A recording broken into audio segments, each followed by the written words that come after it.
Full Game Prometheus, the only YouTuber that actually posts full games of all the schemes and tips that he posts on his channel. Want to go ahead and break into a new playbook, which is going to be the Detroit Lions. This is a recent playbook that I pulled in Draft Champions. I'm going to break out 3 different schemes, starting with a scheme from single back ace pair. Single back ace pair. This has got a lot of great plays. It's got a good way to go ahead and attack your opponent in all different areas of the field, and also it's got a couple good running plays that are somewhat unique to the game. This is going to be a 2-part series for the single back ace pair. We're actually going to show you in this series basically the end around scheme, which is similar to what I did with the single back bunch ace with Minnesota, but this has got a couple different more reads. And then one of the things I do want to point out is the end around lead actually is a very glitchy run where you can actually pick up some pretty good yards and drive your opponent crazy with it. So let's go ahead and break down the first base play, which is going to be the play action end around, which is a pass play, which is more unique than the recent one that I showed you in the single back bunch ace. Alright, so with this particular play, basically we're going to be looking at the high-low read on the backhand side, looking to the running back first and then making our progressions from there. So that's going to be our first progression, because usually he's not going to be covered in the flat. And then you actually have the deep corner route by the tight end. Actually can get you some fairly big yards right there. But what makes this play unique is that you've got this back route by the end around end around wide receiver, the one that actually goes on the end around, and you can actually go ahead and hit fairly big yards with that. So let's see if we can go ahead and catch this. So I'm going to go to the end around, see if we can get it. And there you go. That's what we're looking for. So best thrown ball by Stafford right there. But as you can see, this is what we're going to be looking for, is this end around route.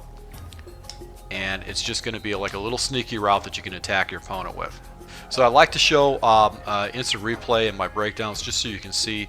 Your first progression is going to be the flat right here, and if a defender falls down like this, you can look up to the next level, which is going to be the deep corner. So if you got a very good tight end, you can essentially go and hit that deep corner, and you can see right here I've got a good 20 yards right there. My next progression essentially is going to be this deep dig route.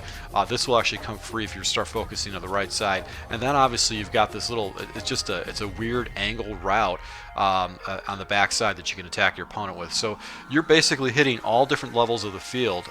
The flat over here, this corner, and then you've got a crossing route over the top, and then you've got a guy that's going to be coming underneath too into a different area. So if your opponent starts really putting a lot of coverage, such as Mabel coverage on the right hand side, you've got this release route on the backside that's really going to catch him off. Now, what makes this a more unique play outside of the end around route by the wide receiver is also the end around lead actually works a lot better than the bunch end around. And one of the reasons why is because you have a tight end leading for you. So let me show you how this works. So in this particular situation, you still go into the motion, and all you're really going to do is just go to the outside. And actually, that actually is what I want to show you. This is a very glitchy play, and the defenders don't play it correctly. So I've got the end around right here. The ball's getting followed. Now who's got contained? This guy has got to set the edge. This is Clay Matthews, so he's definitely got strong awareness, good A out. But look, he just sits there. He doesn't do anything. It's so glitchy. I've noticed that these plays open up a lot better than the previous plays because the edge doesn't get set because the defenders just sit there and they wait. So you can actually go ahead and take this ball and get a huge play by it because the defenders are not reacting to it. So it's going to force your opponent to actually go ahead and compensate, try to go ahead and contain, take another defender to go back on the backside, and that's going to put you in a good situation where you can set up the next play with that. So the next play would be the halfback slash flanker end around fake. So this would be the next play. Now this is not the best run out there, but if your opponent has to compensate for the end around because his computer isn't actually going and attacking it correctly, you can definitely get good yards with this.